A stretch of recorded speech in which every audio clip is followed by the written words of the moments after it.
Hebrews. This is Prophets of Awakening. This is our reading through the Tanak night, the 9th of July, 2025. And we in the book of Exodus, and we at chapters 36 through 40. When we'll be reading tonight, we'll read each chapter and we'll break it down. Okay. You can go to our YouTube channel, The Prophets of Awakening. Check out our videos. We have over 1,000 or so videos that you can look at, examine, get the meat out. And if you like what you're hearing and receiving, I'm asking you to like, share, and subscribe to the channel. It would be greatly appreciated. Our hours of operation is Tuesday and Wednesday, 7 to 9 Central Time. And then on Thursday nights, we have our Women's Advanced Bible Study night. And that's at 7 to 9. It's on our sister channel, which is Israel Wake Up. And the men can come in through YouTube. Then we have our Men's Advanced Bible Study night on Friday nights here on Prophet of Awakening. And then the women can come in through YouTube. That's also at 7 to 9 Central Time. We have 2 Shabbat classes, one in the morning, 10 to 12 a.m. Central Time. Then we close out the Shabbat every Saturday evening at 6. It normally lasts about an hour. And we have Sunday Advanced Bible Study at 5 p.m. every Sunday evening Central Time. So any of those times that you feel the need to come in and chop it up with us, you're more than welcome to engage, okay? So people that don't know, this is a non-Messianic channel. We deal with the Tanak and the Torah, Tanak being the Old Testament, so-called Book of Remembrance. And the Torah is the first 5 books of the Old Testament that was given to Moses by our Redeemer and our Savior and our Deliverer, the Lord of Hosts, okay? We don't subscribe to JC, we don't subscribe to the New Testament, the apostles, church fathers, Paul. That's for Christians. Okay, so with that being said, this channel was created to aid and assist all Hebrews who are waking up in these final hours before our deliverance. Okay, our return home. Shalom and welcome to the channel, and welcome to our reading through tonight. Like, do our normal, which is a moment of silence, prayer, songs. We have some current events. We have some need to know information. Then we'll open up for some Q&A. Anybody with any questions or comments or any dialogue. And then our topic for discussion is this is I don't know if anybody's heard about it, but it's a racist group that went into Atlanta, but they got a rude awakening. So we're gonna play a little bit of that, and we're gonna chop it up, break it down, and try to get to the bottom of it. Okay. Then, like I said, our scripture reading will be out of the book of Exodus. We'll be reading chapters 36 through 40. Read and break it down, and then we'll pick a scripture, and we'll break it. Then we'll read it and then break it down. Then we'll close out. Okay. This moment of silence is for the Lord of Hosts and all that He's doing to bring about our prophesied deliverance in these last days. Okay. O Lord, righteousness and uprightness belongeth unto Thee. Therefore we come before Thee at this hour, seeking Thy face, looking for righteousness and uprightness, that we may walk before Thee as Thy servants David and Solomon, Samuel and Hezekiah did. For we desire to walk after Thee, O Lord, and to keep Your commandments and Your testimony, Your statutes with all our heart and soul, to perform the words of the covenant that was written down by Your prophets. O Lord, allow Thy face to shine upon Thy people. Hear our plea. Hear and do, O Lord, and hide not that face from us any longer, for we need You so very much at this hour. Peace be unto You. Okay. Read a song. Okay.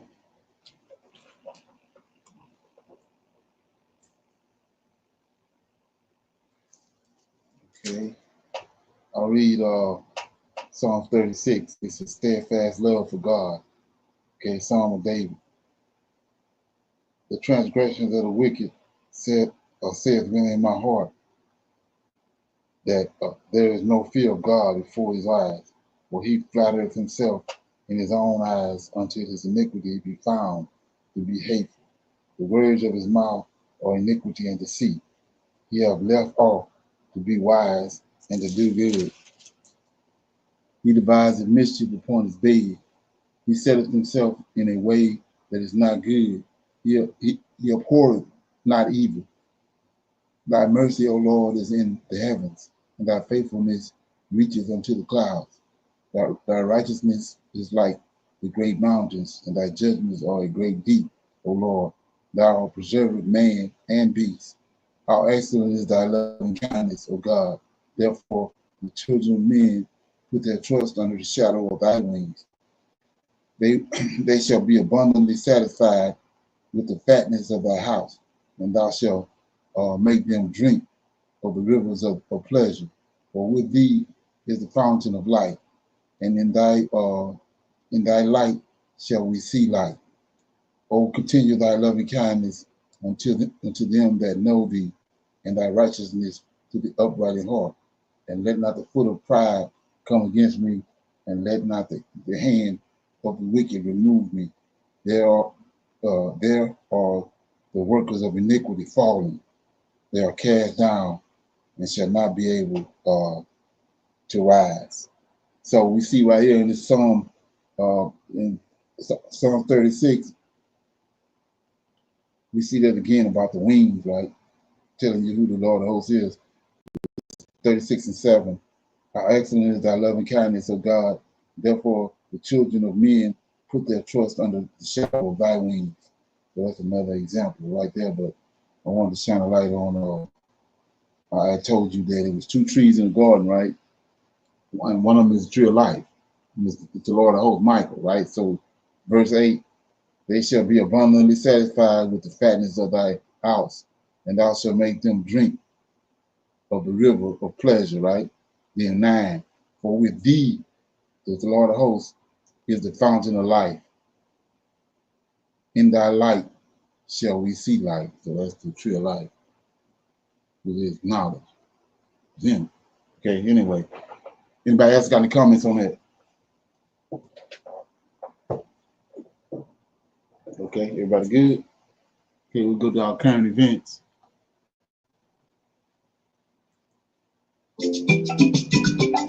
Breaking. Africa hosts over 54 military bases. Now AU moves to chase them all.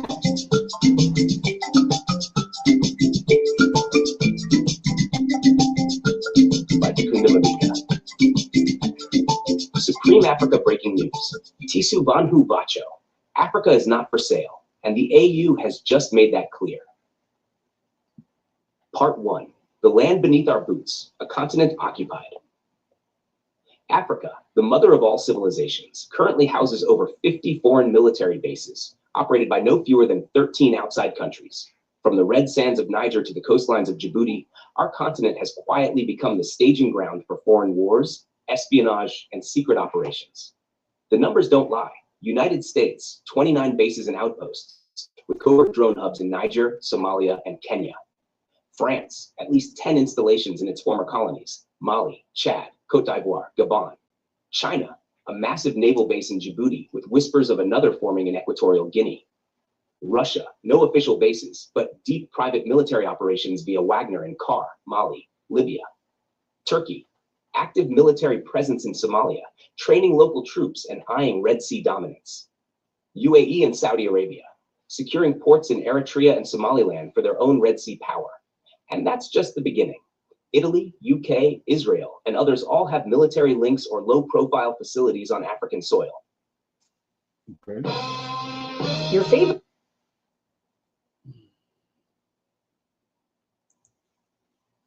But now, the African Union has decided enough is enough.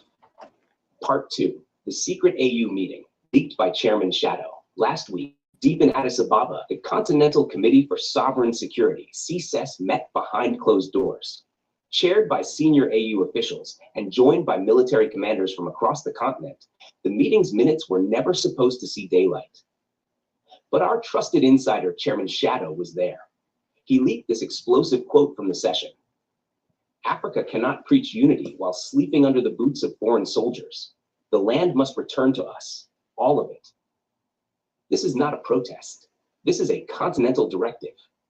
The AU is drafting a phased foreign forces withdrawal protocol, a bold move that would require foreign militaries to submit exit roadmaps, establish one Africa Army supervision on all foreign troop activity, ban future military land leases to non-African powers, declare AU member nations in violation if they host unapproved bases. Part 3, why now? The Trump tariffs were the last straw. US President Donald Trump re-entered office in January 2025, and by July 7, he shocked South Africa with a 30% tariff on all exports to the US. Effective August 1st, 2025, this single policy wiped out years of AGOA trade benefits and signaled Washington's intent, control without reciprocity. African leaders were enraged. You occupy our soil, you spy on our governments, and now you punish our economies. With AGOA set to expire in September and African exports under attack, the AU saw this as an economic invasion paired with a military occupation. It wasn't just the US. France, too, has clashed with rising African governments, especially after being kicked out of Mali, Burkina Faso, and Niger by angry revolutionary forces who labeled them neo-colonial military squatters. The call became clear. No foreign boots on African soil. Not now. Not ever again. Part 4. General Umoja's warning. The people are watching. AU security advisor and retired peacekeeping general, General Umoja, who now works with the One Africa Army, told Sabian anonymously, some of these foreign bases are not just for counterterrorism. They monitor African elections. They intercept AU communications. Some are even rumored to store nuclear components. He said this during an off-the-record conversation near the new One Africa Command Center in Nairobi. His tone? Deadly serious. He warned that failure to act will eventually result in military confrontation, not with terrorists, but with our own people. Africans are tired of watching drones in the sky and checkpoints run by foreigners in their motherland. Part 5. How did we get here? The history of military invasion disguised as partnership. Let's break it down. France maintained full control over West Africa's defense policy for decades post-independence. The US Africa Command, AFRICOM, was launched in 2007 and has since embedded troops across strategic regions. China's base in Djibouti sits just 8 miles from America's Camp Lemonnier, a sign of rising foreign rivalry on our land. Russia, post-Wagner restructuring, now controls local armies in Mali and CAR through secret pacts. Turkey and Gulf states are training African police and soldiers, but under whose agenda? What was supposed to be military cooperation turned into military colonization 2 Part 6, leaked AU blueprint, Operation Dismantle. Chairman Shadow confirms that the AU is drafting a classified 24-month operation plan named Operation Dismantle. Key stages include 1. Legal audit, reviewing all contracts that allow foreign military bases. 2. Diplomatic notification, sending formal letters of eviction. 3. Transition timetables, demanding clear withdrawal dates. 4. Border fortification, preparing One Africa Army units to patrol areas vacated by foreign powers. 5. Media campaign, educating citizens across the continent on the sovereignty mission. This will not be announced on CNN. This is happening quietly and powerfully. Part 7. The real motive, securing the One Africa government. The One Africa government isn't just a political dream, it's a military reality.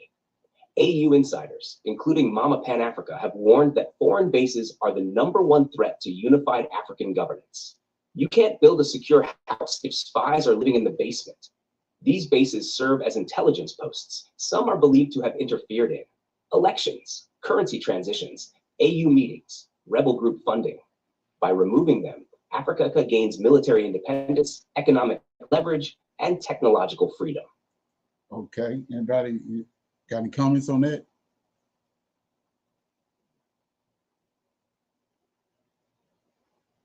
Notice they said that this One Africa thing is the heartbeat behind it is Mama Pan-Africanism.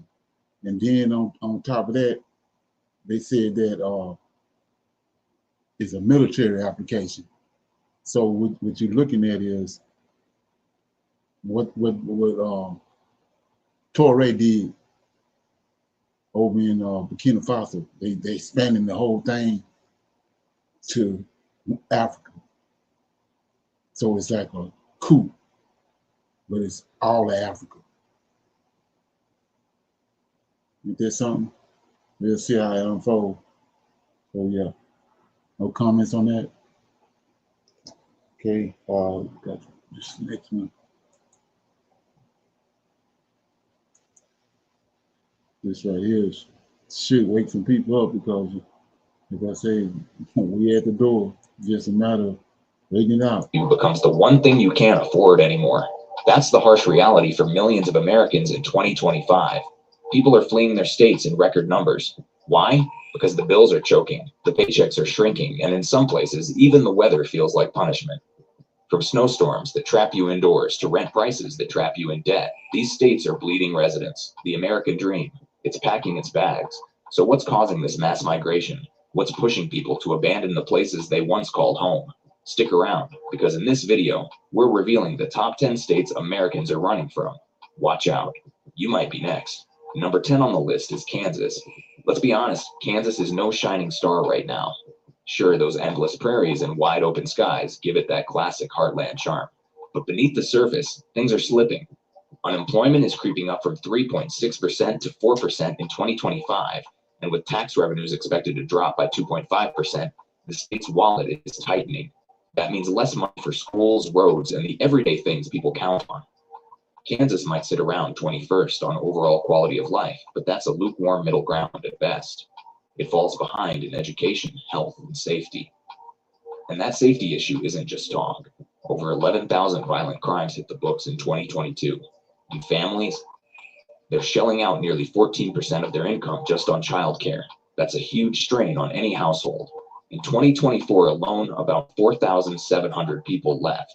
This is a slow bleed, straining towns, emptying schools, and leaving the state a bit quieter than before. Coming in at number 9 is a state that's quietly bleeding residents, and for reasons you won't expect. I'm talking about Nebraska. Ever wonder what life is like when 92% of your state is farmland? If endless cornfields and flat horizons don't excite you, Nebraska might feel like a never-ending agricultural snooze fest. In 2024, Nebraska lost about 13,758 residents to domestic outmigration, a rate of negative 7.01 per 1,000 people. While cities like Omaha and Lincoln have some buzz, over half of Nebraska's 93 counties are quietly shrinking. Rural areas are bleeding residents fast, especially white populations leaving for greener pastures or simply aging out. It's hard not to feel a little sorry for these fading communities. Economically, Nebraska isn't exactly dazzling. Income levels lag behind the national average, and outside the urban centers, job options are scarce. And then there's the weather, brutal summers, biting winters, and no ocean views or mountains to break the monotony. So if Nebraskans are dreaming of a bit more life beyond the cornrows, it's not hard to see why. Hold on, because number 8 isn't what you'd expect from a state so quiet. Wyoming, the cowboy state, big skies, rugged mountains, and open plains. Sounds dreamy, right? But here's the harsh reality. Over 60% of those born in Wyoming leave before they even hit 30, and most never come back. That's not just a trend, it's a full-blown exodus. Around 70% of University of Wyoming grads are heading out, because frankly, they don't see a future here. Low wages, a tight labor market, and a dying coal industry make it tough to build a life. Housing affordability took a nosedive in 2022, squeezing renters tight. And for families, childcare shortages are another brick wall. With brutal winters, scorching summers, and only a few months of nice weather, the environment is as tough as it is beautiful. And let's not forget the brain drain. It isn't just some statistic. It's Wyoming's defining crisis. No wonder people are getting out fast. If you thought the last state was bad, this state takes the quiet exit to a whole new level. Number 7 on the list is New York. Once the crown jewel of the American dream, New York is now seeing that dream crack under pressure. In 2024, a staggering 56% of all moves involving New Yorkers were outbound. And this isn't just a one-year dip. Since 2020, New York has lost nearly 1 million residents through domestic migration alone. That's 4.8% of the entire state's population gone. To put it in perspective, New York City has lost over 631,000 people just since April 2020. So what's pushing people out? Let's start with the obvious, the cost of living. Housing alone is the number one reason people are leaving. Rent is sky high, homeownership is a pipe dream, and even the suburbs are becoming unaffordable. And let's not ignore the elephant in the room: urban density and quality of life. The noise, the crowds, the grind, it's worn people down. If the exodus keeps up, the real story won't be who's leaving, it'll be what's left behind. Still with me? Good, because what's coming up next might surprise you even more. At number 6, we've got Connecticut. In 2025, feels like a state stuck in a tough spot. Beautiful, yes, but bleeding residents faster than it can keep up. In 2023 alone, around 145,000 people packed up and left, while fewer than 95,000 arrived. Even though that number improved a bit in 2024, the trend is stubbornly negative. It begs the question, why are so many choosing to leave? The answer is painfully obvious: taxes. Connecticut ranks near the bottom, 47th in tax climate, with the third highest property taxes in the nation. And it's not just taxes. Electricity costs here are the highest in the country, making day-to-day life a real financial burden. To make matters worse, the economy is taking hits from big corporate departures. When giants like General Electric and Aetna move out, it's more than a headline. It's lost jobs, fewer opportunities, and shrinking tax revenue. Unemployment is creeping higher, and honestly, the combination of sky-high costs and economic uncertainty makes Connecticut feel like a place people can't wait to leave. I can't blame them. At number 5, we have New Jersey. The Garden State may have beaches, bustling main streets, and more diners than it knows what to do with, but none of that is stopping people from packing up and heading out. According to United Van Lines, a jaw-dropping 67% of all moves in New Jersey in 2024 were outbound. That's not just bad, that's the worst. And it's held that title 7 years in a row. In total, over 192,000 residents have left since 2020, and the reasons are as clear as day. High taxes? Check. New Jersey's got some of the steepest property taxes in the entire country. Cost of living? Brutal. And when you're paying NYC prices without NYC salaries, people start asking, why am I even here? It's not just money. Retirement, family, and job changes are major drivers too. New Jersey's got charm, but charm doesn't pay the bills. And clearly more and more folks are realizing that. Thought that was surprising? Number 4 will surprise you even more. I'm talking about Louisiana. Is it possible to love a place so much and still want to leave? That's the heartbreak of Louisiana. In just 1 year, over 17,000 people moved out of Louisiana. Families, young professionals, even retirees, they're all looking elsewhere for stability and opportunity. And who can blame them? The average household income here is 21% lower than the national average. Jobs exist, but turnover is high and growth is sluggish. For many, it feels like running on a treadmill that's stuck in place. Then there's the violence. With 629 violent crimes per 100,000 residents, safety is not a given, it's a gamble. Health outcomes are just as grim. 40% of the population is obese, and preventable hospital visits are 27% higher than the national average. And the environment? Louisiana's industrial plants release more than 3,100 pounds of toxins per square mile. Truth is, Louisiana is a state people love, but can't afford to stay in. Number 3 on the list might be scenic, but under the surface, there's a quiet crisis. Tesla's stock is crashing. The headlines say Elon's empire is...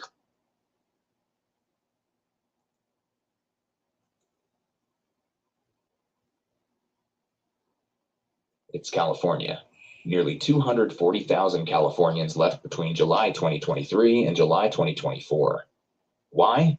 Because the cost of simply existing in California has become unbearable. Add in some of the highest taxes in the country and suffocating regulations, and you've got a state that feels more punishing than promising. Then there's quality of life. Yes, California has beaches and redwoods, but it also has wildfires, water shortages, and rolling blackouts. Even raising a family here has become a gamble. Consumer Affairs ranked California dead last in the nation for raising children. With the second highest child poverty rate and one of the worst rankings for air quality, it's no wonder people are asking, is it worth it? You'd never guess who's next on this list. At number 2, we have Massachusetts. It's got the legacy, the brains, the charm. But over the last few years, something's shifting. Since 2020, over 162,000 people have left for other states. That's more than 2% of the population. In 2024 alone, nearly 27,500 residents, mostly aged 26 to 45, made the tough call to leave. Massachusetts ranks 48th in the nation for affordability. Everything, housing, food, childcare, transportation, is expensive. And if you're trying to raise a family here, good luck. It's a financial stress test disguised as daily life. Want to spend your golden years in peace? Massachusetts makes you pay dearly for that privilege. The state ranks among the worst places to retire. Even the commute is punishing. Traffic is worsening fast. Framingham saw a 15% increase in congestion from 2022 to 2023.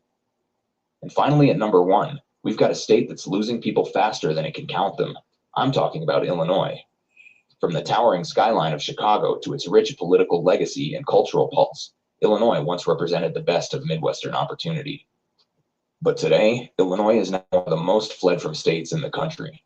You might find it hard to believe, but between July 2023 and June 2024, over 56,000 people packed up and left. That's one person every 9 minutes. The reasons aren't hard to understand. People are... Okay. Any comments on that? What do you think?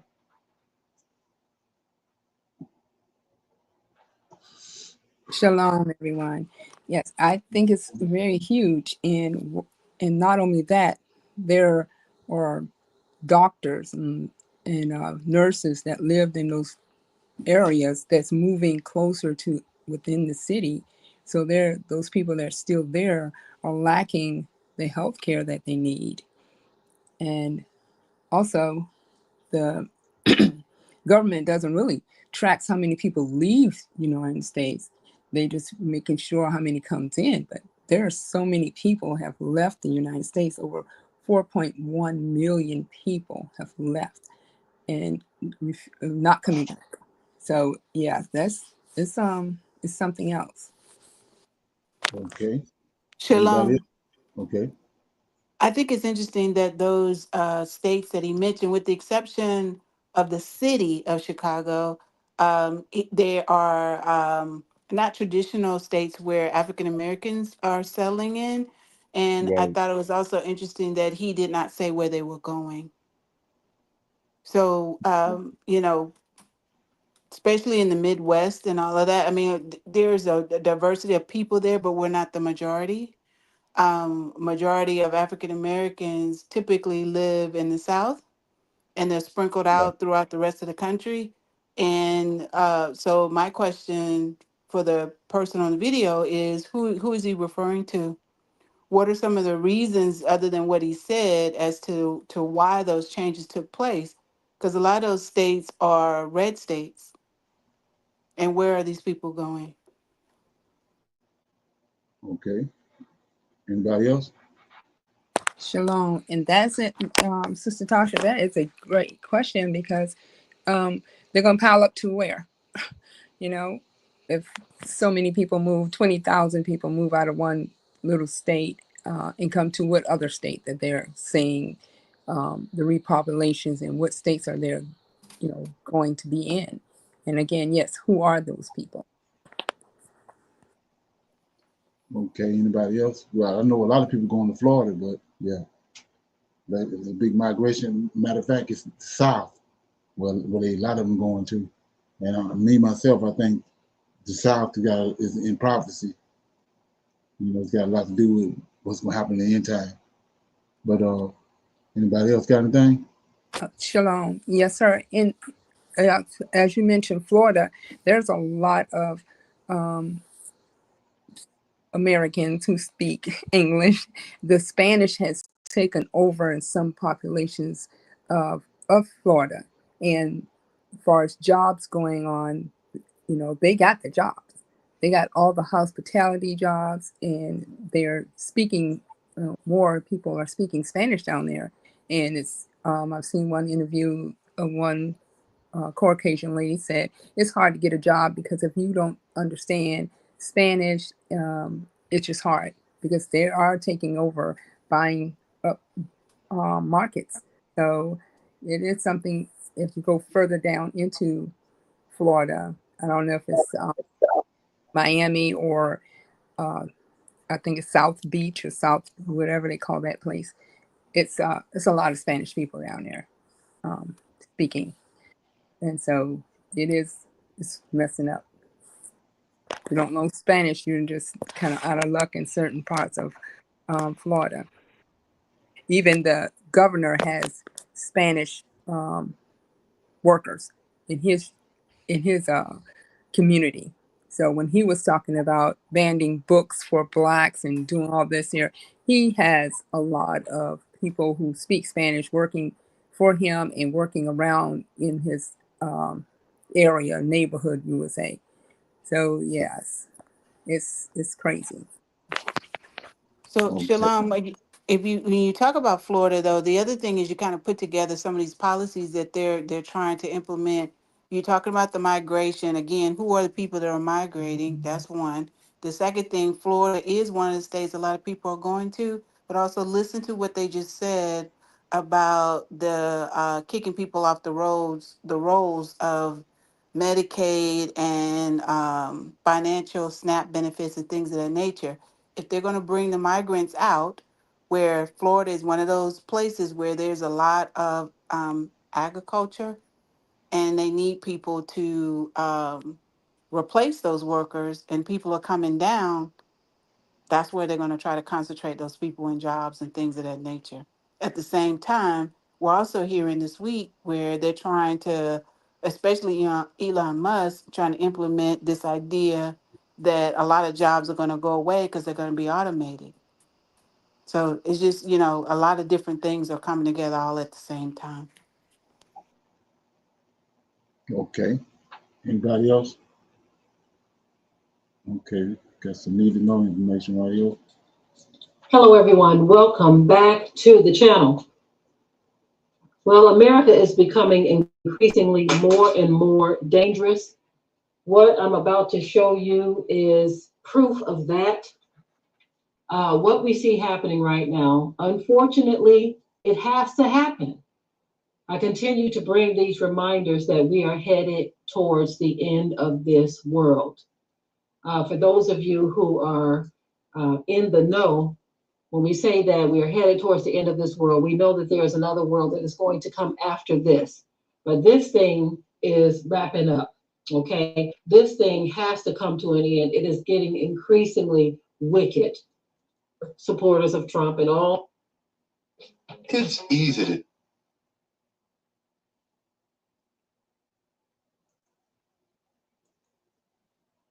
all these people who just thought he was the man. I wonder how they're feeling right now. Many of them are coming out of the woodworks saying that they made a mistake, that they voted in the wrong way, and this, that, and the third, blah, blah, blah. It's too late.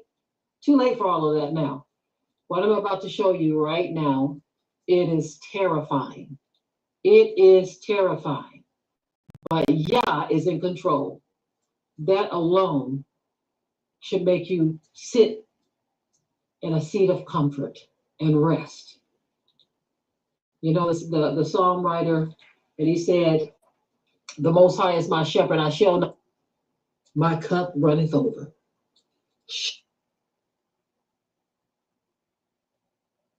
Look up, for our redemption draws nigh. Anyway, I'm going to go ahead and share with you all what is happening in this complete and total mess.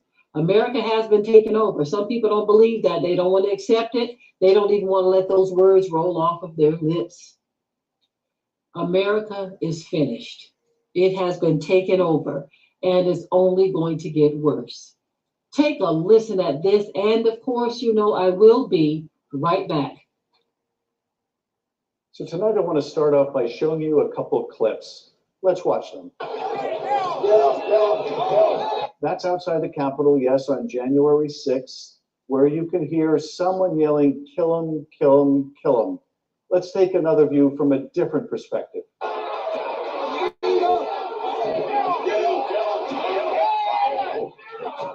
That's right, in those clips, you can hear someone yelling, "Kill him, kill him, kill him." That voice you hear is this man. That's Jared Weiss breaking into the Capitol after that scene you saw outside. Now, let me delve a little bit into what happens before he breaks into the Capitol, what's happening in that crowd scene you saw at the top. This is what's happening. So Jared Weiss is at the Capitol. He is telling law enforcement officers there that they are the Gestapo, they're Nazis, shame on them, he says, shame on them. And he explains that he is actually part of law enforcement or was part of law enforcement. And then when the crowd starts attacking those police officers, He says, he yells out, yeah, fuck him, yeah, kill him. And then, as you heard in that video, he repeats, kill him, kill him, kill him. Directing violence against these law enforcement officers outside the Capitol. That is Jared Wise. Now, why should you care about this one particular rioter outside the Capitol? Because Jared Wise is now one of the new high-ranking hires at Donald Trump's Justice Department. That's right, that guy egging on violence against police officers, telling rioters to kill cops, has just been appointed to the Justice Department by Donald Trump. He has been appointed to the weaponization working group headed by Ed Martin. Now, you'll remember Ed Martin. We've talked quite a bit about Ed Martin here. Ed Martin was a lawyer representing a bunch of these January 6th defendants. Ed Martin was nominated to be DC U.S. Attorney. Because of all of the terrible stuff that came out about Ed Martin, his nomination was sunk. So he was appointed instead to head this so-called weaponization working group, which is ironically, or maybe not ironically, designed to weaponize the Justice Department. So Jared Wise, this January 6th insurrectionist yelling, kill him, to rioters directed at the police, is now a part of the Trump Justice Department. Now, what happened with the case against Jared Wise? Jared Wise was indicted on 2 felony and 4 misdemeanor counts as part of his activities on January 6th. And that case was being tried, and it went to the jury on Friday. And before they deliberate on Monday, Donald Trump pardoned Jared Wise. Approximately $1,500 per pardon. So he's not a convicted criminal. The case never actually got to go to conviction because of Donald Trump, but he is now a high-ranking person in the Justice Department. So he's going to be working with Ed Martin to weaponize that department as part of this broader effort, not just to go after people who held others accountable for January 6th, but to go after all of the president's perceived enemies. With respect to their efforts to rewrite history, they have purged the FBI. You'll remember that Kash Patel and Dan Bongino, among their first acts amid the top echelons of the FBI, was to fire a bunch of the top managers of the FBI who had anything to do with prosecutions of January 6th defense. Yeah, so right here, what we listened to, this should answer some questions that were brought up yesterday. The reason why things happen the way they're happening. This right here, okay? All right, nut bucket. He got his goons that he hired in all these different places, and all this stuff is happening because of that. They're not legitimate people, okay? They rednecks, and they white supremacists, and they're not judging like the scriptures say righteously. You know what I'm saying? So yeah, that's the reason why so many things happen the way they're happening. Any comments? Okay, yeah. So we'll open it up for some Q&A. Anybody have any questions, comments about anything they came across? Anything they want to talk about or get some clarity on? Okay. Yeah, this was mentioned right here a little earlier, but here we go. I'm gonna play it. Yeah, tied to what I just played too. But let's check this out. Let me see.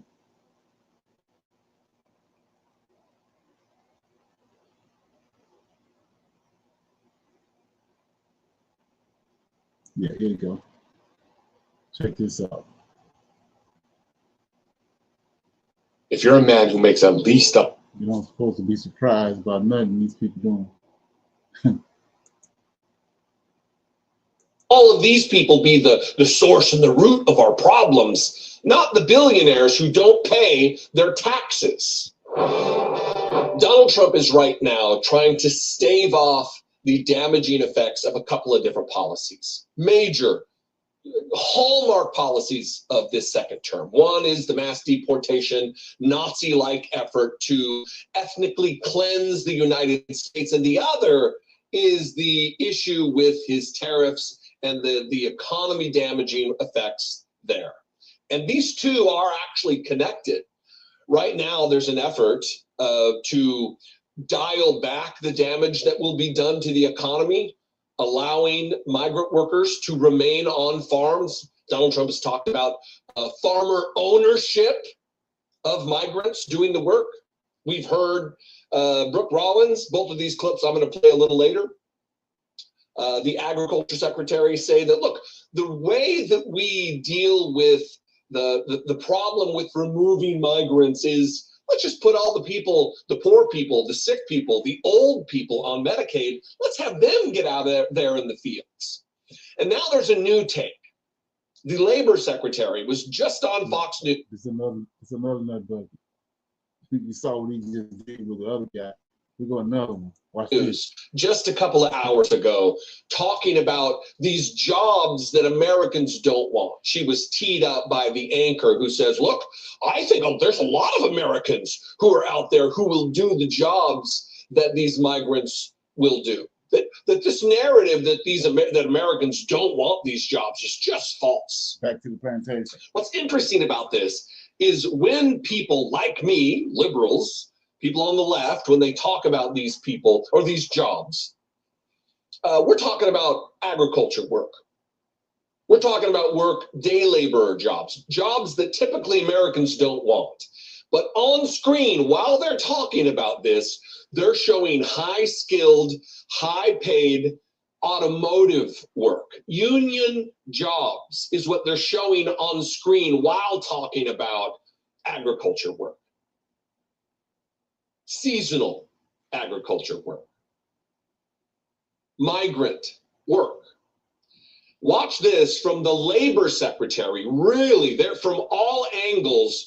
They're trying to distract you from the damage that Donald Trump, uninvited, has caused in the American economy and just chaos in general for the American public. What happened to the threat from the left that American citizens won't do the jobs that illegal immigrants are willing to do? Because when I look at these numbers, I think, no, the American citizen is willing to do those jobs. Well, we see it in the numbers. Americans are willing to do the job. That's what we're out there to do. What we have to give them is the opportunity to have those jobs, that they can be skilled, upskilled, reskilled. We're moving around the country. 1 million new apprentices is my goal for the president. We are well on our way. We've increased that by over 170,000+ new apprentices since he took office, and we'll continue to reach that 1 million goal for the American businesses so they have the workforce that they need. And again, those decisions are going to be on behalf of the American men and women of this country who built this country. Don't you love millionaires sitting around in their studios talking about this issue? There's just something completely wild and out of touch about it. That we Americans are willing to do the job. We have to give them, what we have to give them is the opportunity. I'm sure there are millions upon millions upon millions of Americans clamoring to do the thankless job that migrants come here to do, while being abused by farmers, by employers, underpaid, overworked. I'm sure there's all kinds of Americans who are ready for that. Okay. Any comments on that? Shalom. Yeah, I mean, so they're talking out of both sides of their neck with that, because while they are saying that Americans want to take those jobs, they're actually trying to create within a generation or so Americans who will have to take those jobs by defunding education, student loans, higher education for more high skilled jobs like doctors and nurses. I mean, well, nurses too, doctors, dentists, lawyers, people who typically or have been going to school for those types of jobs.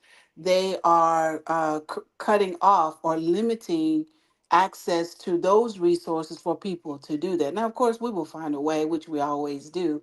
But I just think it's interesting that they think that they're going to somehow force a certain group of people back through that trail by limiting the availability of certain jobs. So then they will have to take what is available, at the same time criminalizing everything else, So they create a pipeline through the Constitution where there is legal slavery through the prison systems, which I heard this week that they're building some new super prison out here in Atlanta. Okay. Anybody else? Shalom. Yes, and I can to piggyback on that. That excuse me, as the people, like she said, Americans, which Americans she's speaking of, and as everybody has a clue of what they're saying.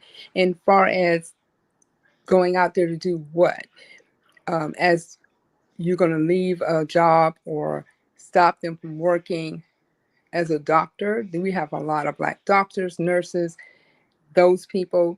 We have a lot of lawyers. We have just people, even ourselves. We're going to be denied our jobs or and go out there and start picking what? And how far you have to go out there to do those things. Yes, those migrants are out there picking because that's something they know and that's something they're willing to do, not just to say that that's all they can do, because they are very talented to do other things. And then when they said that, when he put that on there, that the person who has the farm, he can keep the people on his land and he can pay them, but they can't go out into, say, society and do and have their own home and stuff. They have to stay on the property. That sounds like slavery to me. And that's what they want to sound like if they're saying that the Americans are willing to do those jobs. And if there are the Americans that are willing to do those jobs, there's not enough Americans out there that's going to do those jobs. That's my take on it. Shalom, I agree. Okay, I yeah. think, go ahead, sir. Now go. I was going to say, yes, I don't think that it's not going to be this generation of people that they're targeting. Look, if you look at the bill that they just passed, all of those changes with Medicaid and SNAP benefits and all of those things, the people that they're targeting, which they have this the welfare queen idea that it's us, that in 3 years or so, they're going to create a mechanism where we will be cut off. Our children graduating in the next 3 years won't be able to have access to higher education funds. Either they're going to have, their family's going to somehow have to either fund it themselves, or they're going to have to get some kind of scholarship.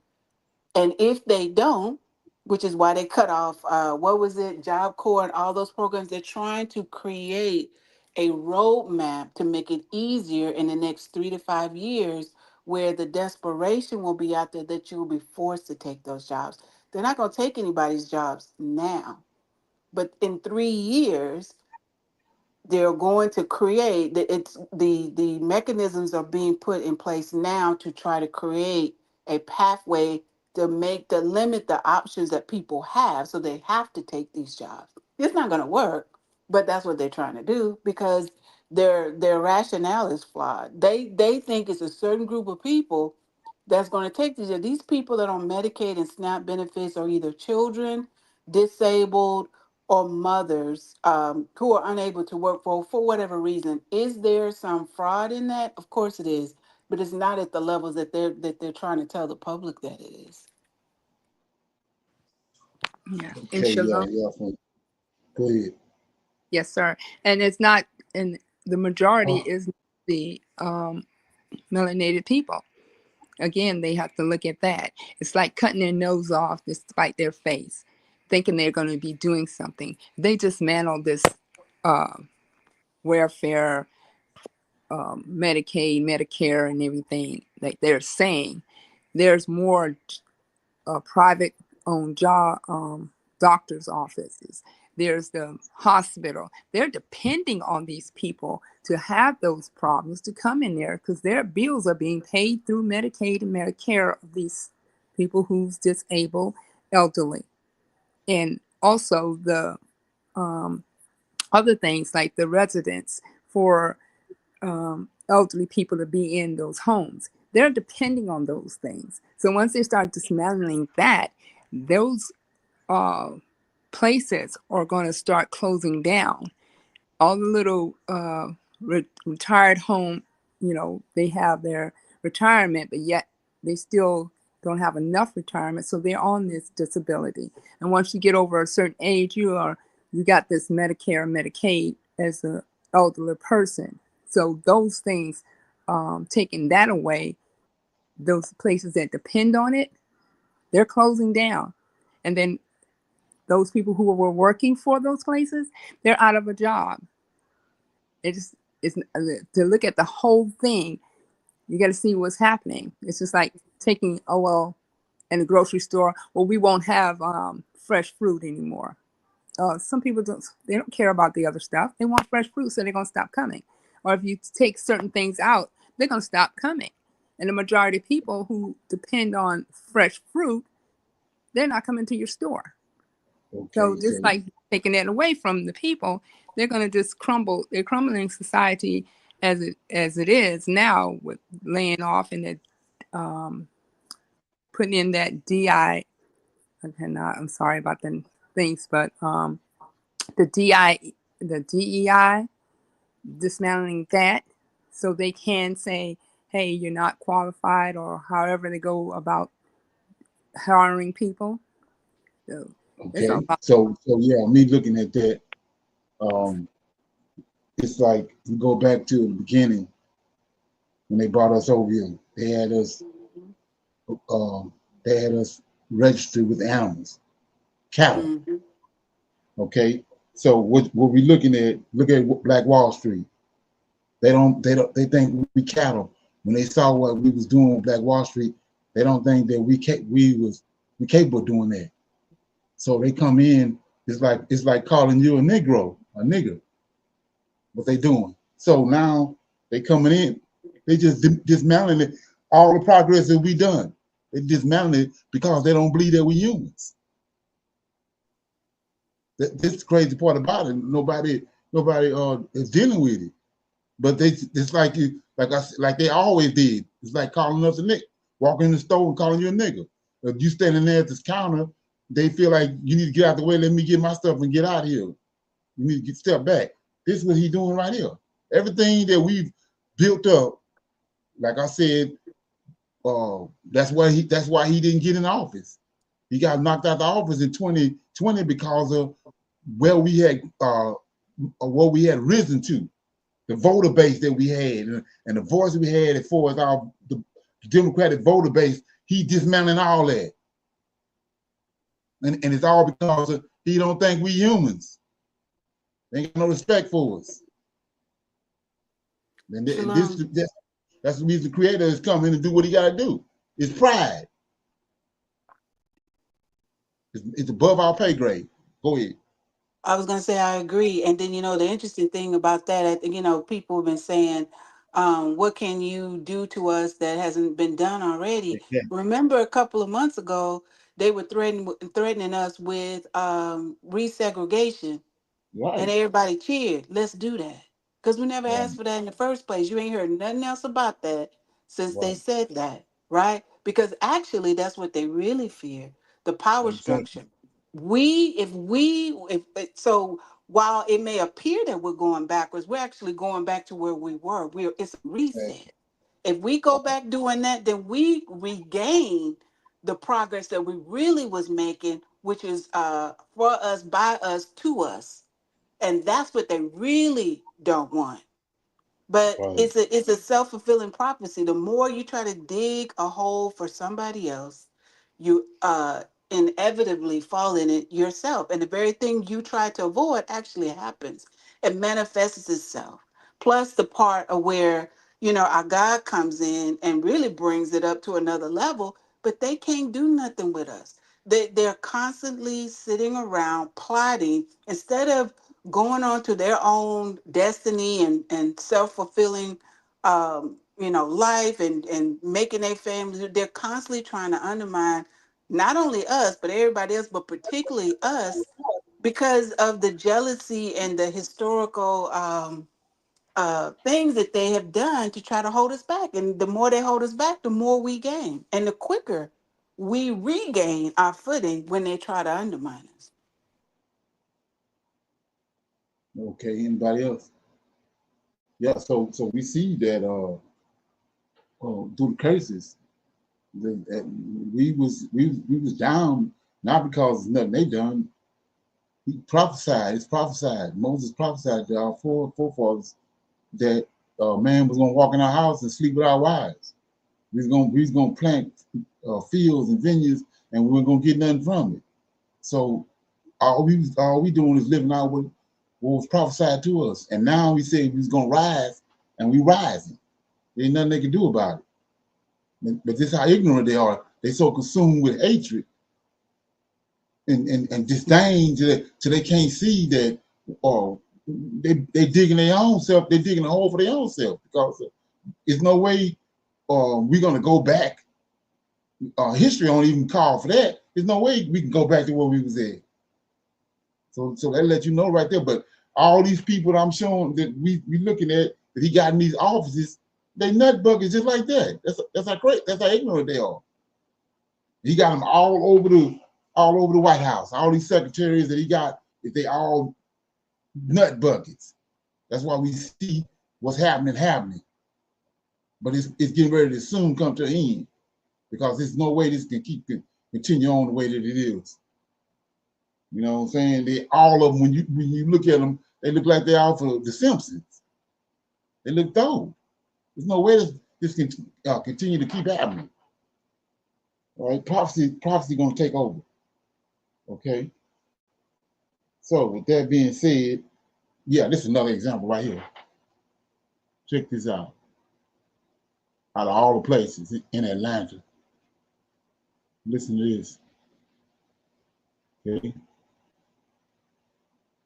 It was a wall. There are two types of people who should avoid. I hadn't heard nothing about it. Or maybe somebody over by Atlanta heard something, but I hadn't heard nothing about it. But let me play it. Okay.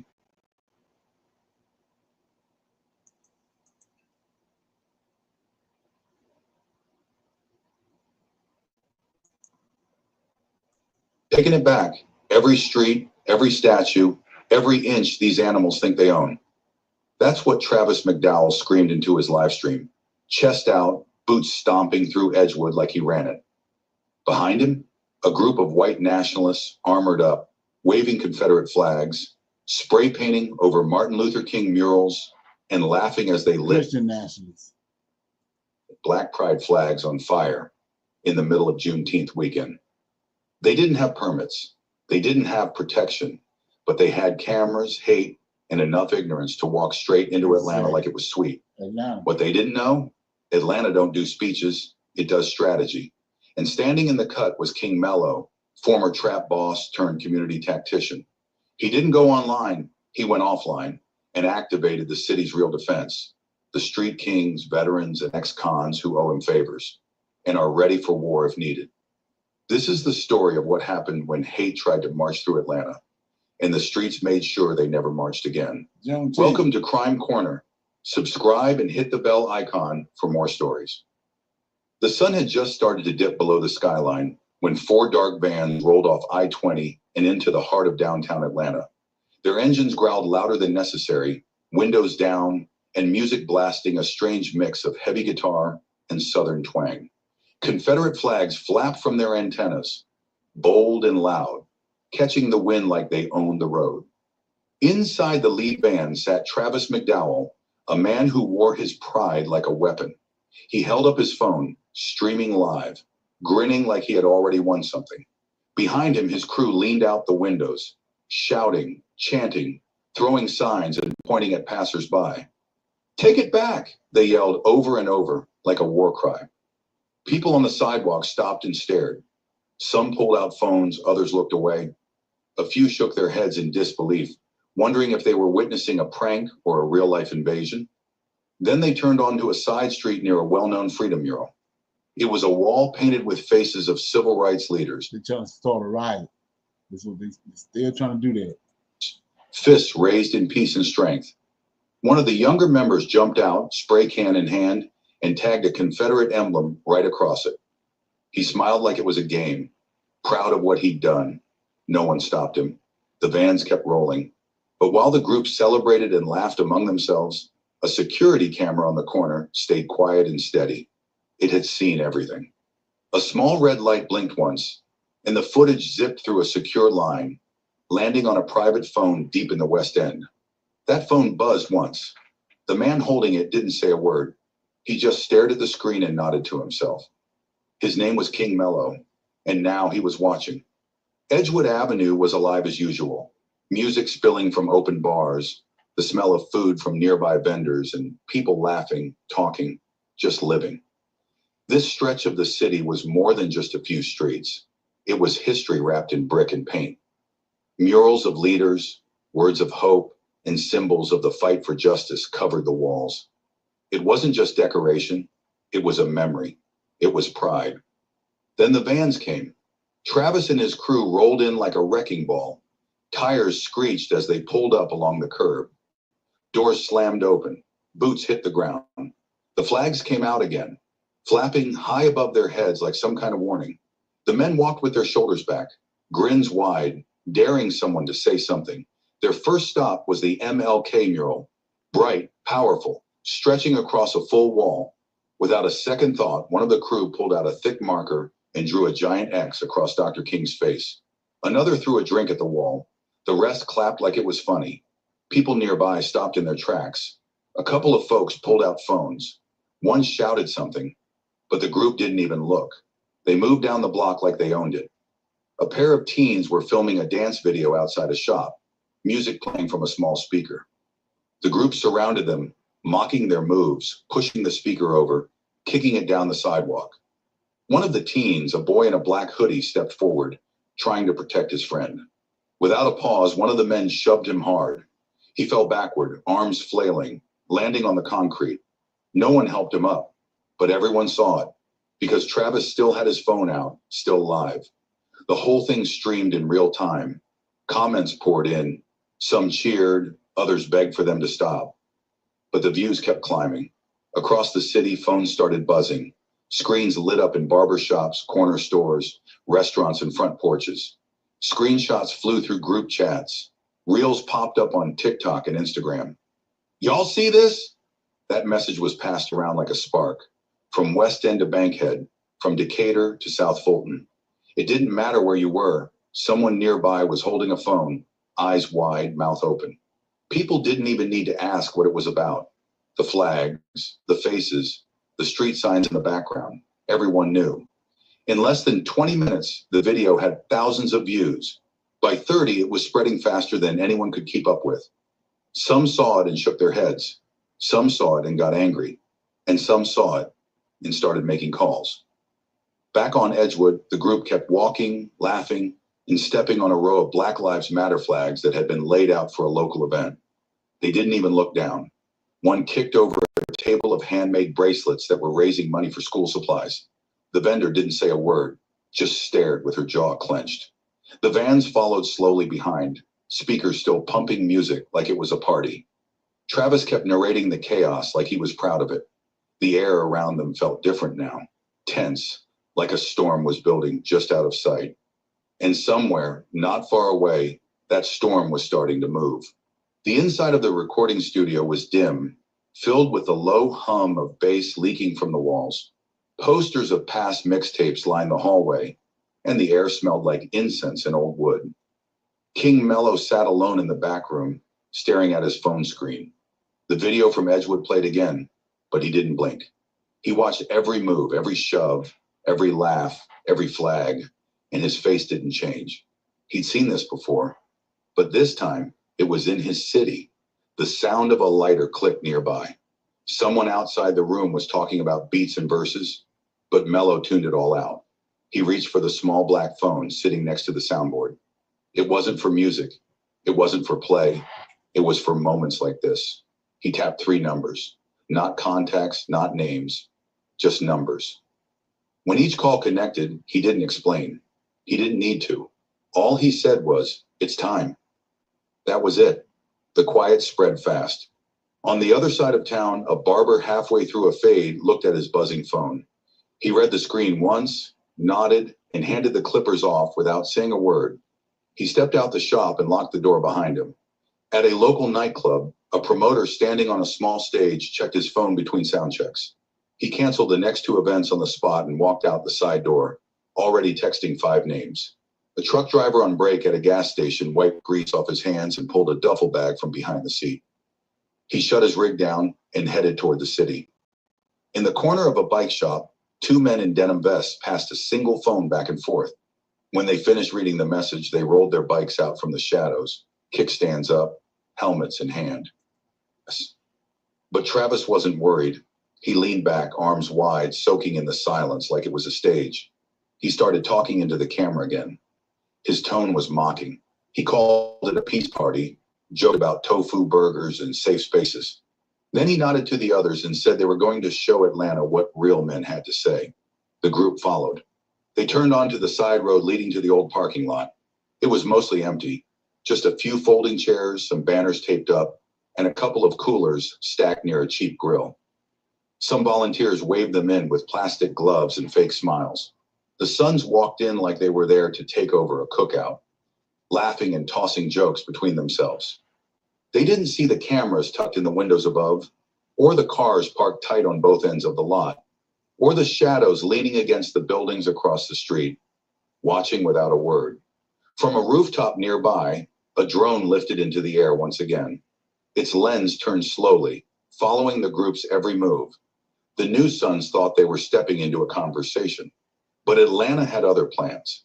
By the time the sun hit its peak, the parking lot near Ralph David Abernathy Boulevard had been transformed into what looked like a casual neighborhood cookout.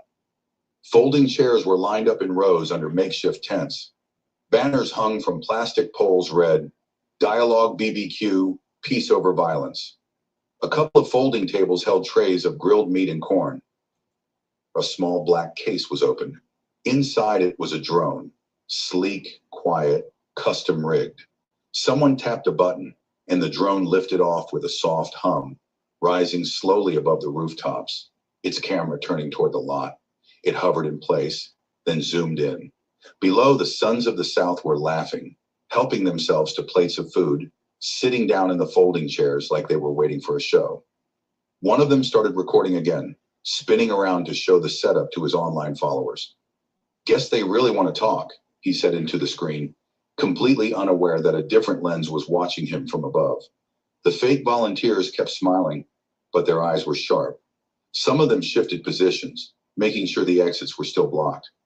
One of them slipped behind the folding tables and opened a cooler, not to get a drink, but to tap the hidden comms unit inside. Across the street, on rooftops and alley corners, quiet figures were already in place. Hoodies, masks, dark clothes, all waiting for one thing, the signal. From the sky, the drone caught it all. The flags, the faces, the false peace hanging in the air like a stage play about to hit its twist. Atlanta had dressed this trap well, but it was still a trap. And the ones sitting in those folding chairs were already in too deep to know it. The air in the lot still smelled like smoke and grilled meat, but something had shifted. The laughter was fading. The music from one of the Bluetooth speakers had stopped, though no one seemed to notice when. One of the younger members of the new Sons scrolled his phone with frown. He tapped the screen again. Nothing. Then again. Still nothing. He looked up and waved his out of. Footsteps approached, not hurried, not loud, just steady. A voice spoke, not angry, not loud, but with the calm confidence of someone who didn't need to shout to be heard. Each man was addressed by name, not a nickname, not a guess. Their real names. Then came the questions, but these weren't questions like in a police station. These were accusations, spoken with full knowledge. Each one was followed by a screen flickering to life in front of them, showing footage, screenshots, receipts, a vandalized mosque, a slur spray painted on a school door, a post from a hidden Facebook group, a laughing photo in front of a burning cross. "You did this!" The first man tried to deny it. He sputtered, claimed mistaken identity. Then the blindfold was ripped off. The screen was turned toward him again. The image matched his face exactly. He didn't deny it again. The hands, driven to stations across the city, separated, interrogated, repeatedly. Every question hit the same wall. Who was behind the event? How did it go wrong? Where were the missing? And each time, silence. They didn't ask for lawyers. They didn't threaten lawsuits.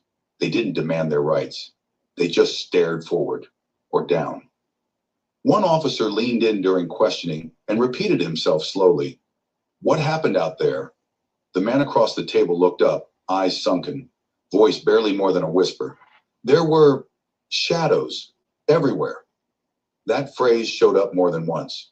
Different station, different man, same answer. There were shadows, as if they hadn't been attacked by people, but by something else entirely, something they couldn't describe, couldn't process, something that didn't walk or shout or argue, just moved, quiet, coordinated, watching. The missing members, nearly a dozen, were nowhere to be found. Their phones were dead. Their vans were abandoned in separate parts of the city, stripped of plates and gear. It was like they had vanished into the concrete. Their families called stations demanding answers. Their lawyers showed up demanding charges. But the police had nothing. No names, no witness statements, no case. Because the men who came back didn't bring a single detail with them. It wasn't just silence, it was erasure. Every patch was gone. Every flag burned. Every piece of hate that once identified them had been stripped and turned to ash. They were shadows now, too. Ghosts of the men who rolled into the city so loud, so sure. Back in the lot, the graffiti still lingered on the back wall, spray painted in bold red letters that hadn't faded overnight. This Atlanta, we bury hate in the pavement. The officers who found it didn't erase it. They left it there. By noon, reporters began to circle. Helicopters buzzed overhead. Someone tried to hold a press conference, but there were no answers to give. So these guys that did this, it disappeared. You heard anything about this, Torch? I haven't heard anything about that. And what I know of Juneteenth. Edgewood, now a lot of that has been gentrified, but there's certain part of Edgewood and Atlanta that ain't gonna never happen. I have not heard anything like that happening here, So so they I don't know. disappeared. They disappeared. Yeah, but I'm talking about. He said that they were going down the street of Edgewood and Yeah, here in Atlanta with trucks blasting music and right. talking crazy on Juneteenth. Yeah. No, I hadn't heard Okay. anything. I don't know if anybody else had, but I hadn't heard that. Okay. Let us know if you hear something. I Okay. will. So with that being said, we'll go to we're gonna read out of Exodus. We're gonna read chapters 36 uh through 40. Okay. We're gonna start with chapter 36. You want to read 36, Nidra? You up to it? Yes, sir. Chapter 36 of Exodus. Okay. Exodus 36.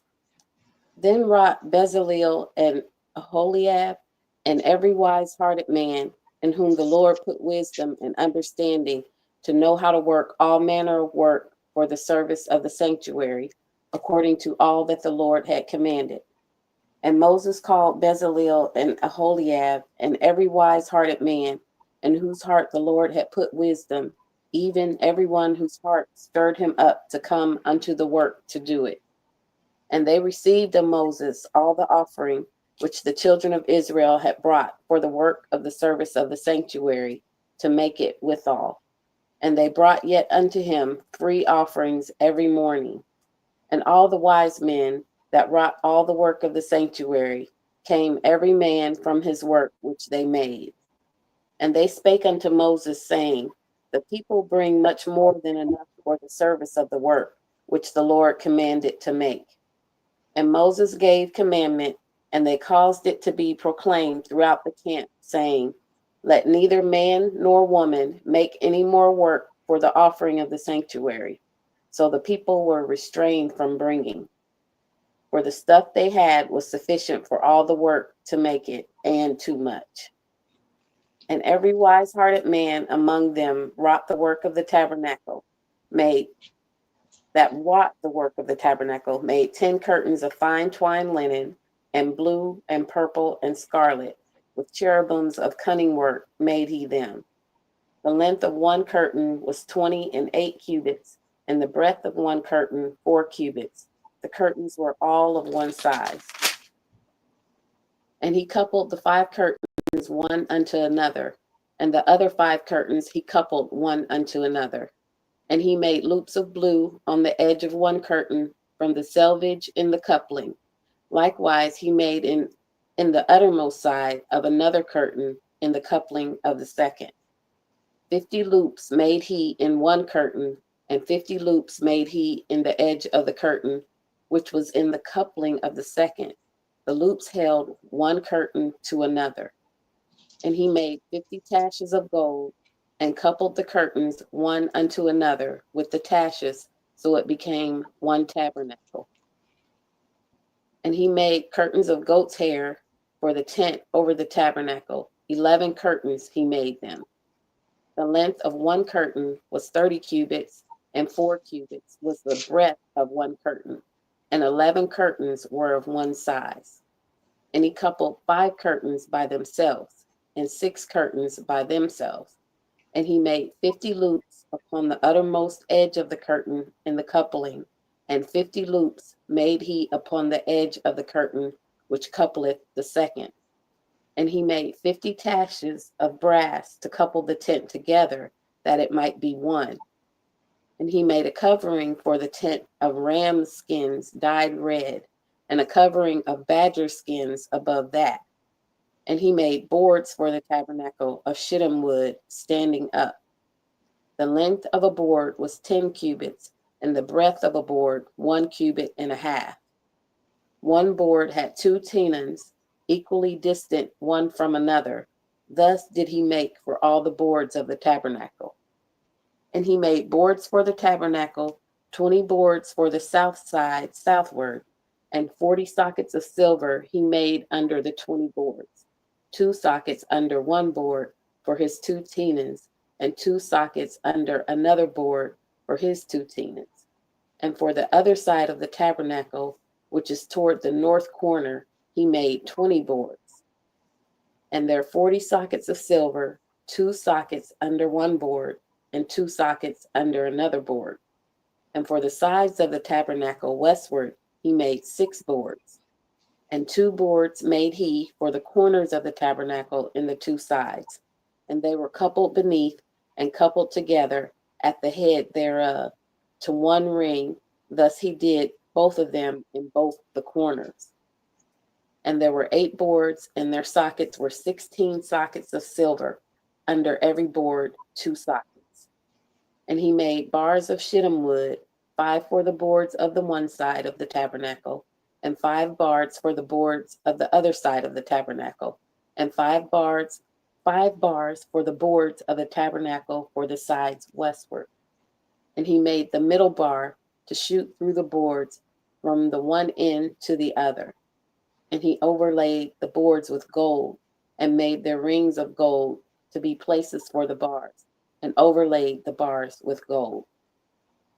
And he made a veil of blue and purple and scarlet and fine twined linen, with cherubims made he it of cunning work. And he made therein too 4 pillars of shittim wood, and overlaid them with gold. Their hooks were of gold, and he cast for them 4 sockets of silver. And he made an hanging for the tabernacle door of blue and purple and scarlet and fine twined linen of needlework, and the 5 pillars of it with their hooks, and he overlaid their chapiters and their fillets with gold, but their 5 sockets were of brass. Shalom. That was Exodus chapter 36. Okay, you want to read 37, Tasha, or you have to read?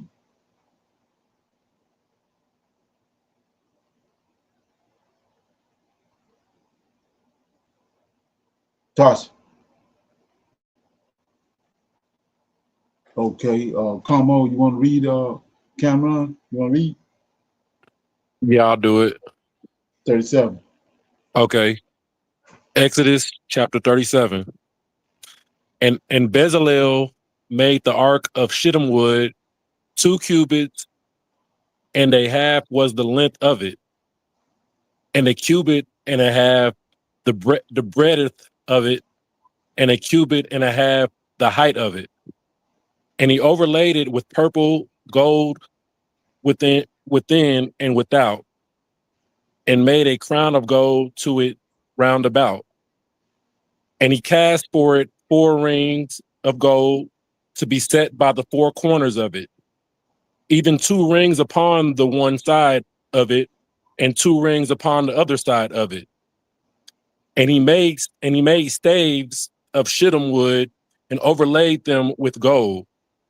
And he put the staves into the rings by the sides of the ark to bear the ark. And he made the mercy seat of pure gold. 2 cubits and a half was the length thereof, and 1 cubit and a half the breadth thereof. Excuse me. Verse 7. And he made 2 cherubims of gold, beaten out of one piece. Made he them on the 2 ends of the mercy seat. One cherub on the end on this side, and another cherub on the other end on that side.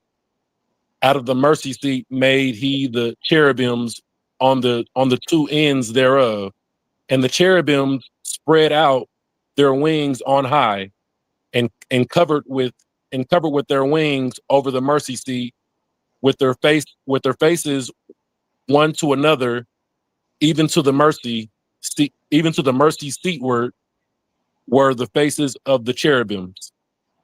And he made the table of shittim wood. 2 cubits was the length thereof, and a cubit the breadth thereof, and a cubit and a half the height thereof. And he overlaid it with pure gold, and made thereunto a crown of gold round about. Also he made thereunto a border of an handbreadth round about, and made a crown of gold for the border thereof round about. And he cast for it 4 rings of gold, and put the rings upon the 4 corners that were in the 4 feet thereof. Over against the border were the rings, the places for the staves to bear the table. And he made the staves of shittim wood, and overlaid them with gold to bear the table. And he made the vessels which were upon the table, his dishes, and his spoons, and his bowls, and his covers to cover withal, of pure gold. And he made the candlestick of pure gold. Of beaten work made he the candlestick, his shaft, and his branch, his bowls, his knops, and his flowers were of the same. And 6 branches going out of the sides thereof, 3 branches of the candlestick out of the one side thereof, and 3 branches of the candlestick out of the other side thereof. Three bowls made after the fashion of almonds, in one branch a knop and a flower, and 3 bowls made like almonds in another branch, a knop and a flower. So throughout the 6 branches going out of the candlestick. And in the candlestick were 4 bowls made like almonds, his knops and his flowers. And a knot under 2 branches of the same, and a knot under 2 branches of the same, and a knot under 2 branches of the same, according to the 6 branches going out of it. Verse 22. Their knops and their branches were of the same. All of it was one beaten work of pure gold. And he made his 7 lamps, and his snuffers, and his snuff dishes of pure gold. Of a talent of pure gold made he it. and all the vessels thereof.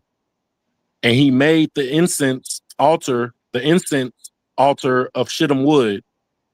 The length of it was a cubit, and the breadth of it a cubit. It was 4 square, and 2 cubits was the height of it. The horns thereof were of the same, and he overlaid it with pure gold, both the top of it and the sides thereof round about, and the horns of it. Also he made unto it a crown of gold round about, and he made 2 rings of gold for it under the crown thereof by the 2 corners of it, upon the 2 sides thereof, to be places for the staves to bear it withal. And he made the staves of shittim wood and overlaid them with gold. And he made the holy anointing oil and the pure incense of sweet spices according to the work of the apothecary. That was Exodus chapter 37. Shalom. Right. Okay. Yeah. So all you was reading was how they made the menorah. The menorah is the golden candlestick that's inside the Holy of Holies. That's what it's reading. Okay. Brother You want to Leonard, read? Yeah. I apologize. I was having trouble with my phone, but I'm available if you still need me. You want to read 38? Sure. Exodus 38. Got it. The altar of burnt offering, and he made the altar of burnt offering of shemet wood.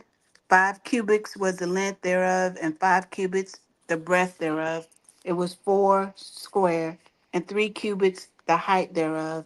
And he made the horns thereof on the 4 corners of it. The horns thereof were of the same, and he overlaid it with brass. And he made all the vessels of the altar, the pots and the shovels and the basins and the flesh hooks and the fire pans, and all the vessels thereof made he of brass. And he made for the altar a brazen grate of network under the compass thereof beneath unto the midst of it. And he cast 4 rings for the 4 ends of the grate of brass to be places for the staves. And he made the staves of shemet wood and overlaid them with brass. And he put the staves into the rings on the sides of the altar to bear it withal. And he made the altar hollow with boards. The brass lever, and he made the lever of brass, and the foot of it of brass, of the looking glasses of the women assembling, which assembled at the door of the tabernacle of the congregation, the court. And he made the court on the south side southward. The hangings of the court were of fine twined linen and 100 cubits. Their pillars were 20, and their brazen sockets 20, and the hooks of the pillars and the filters were of silver. And for the north side of the hangings were 100 cubits. Their pillars were 20th, and their sockets of brass 20th, and the hooks of the pillars and their fillets of silver. And for the west side were hangings of 50th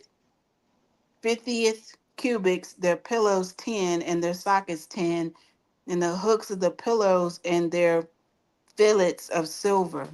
And for the east side, eastward 50 cubits. The hangings of the one side of the gate were 15 cubits, their pillows there, and their sockets 3.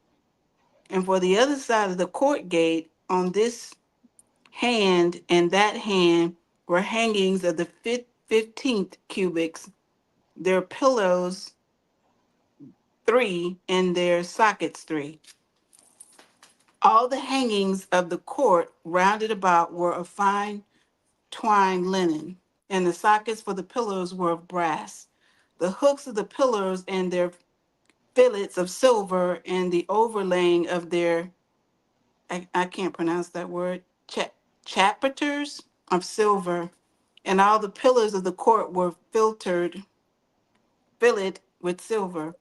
And the hangings for the gate of the court was needlework of blue and purple and scarlet and fine twined linen. And the 20 cubits was the length and the height, and the breadth was 5 cubits, answerable to the hangings of the court. And their pillars were four, and their sockets of brass four, and the hooks of silver, and the overlaying of their chapiters and their fillets of silver. And all the pines of the tabernacle and of the court round about were brass. The sum of tabernacle offering. This is the sum of the tabernacle, even of the tabernacle of testimony. Hold on.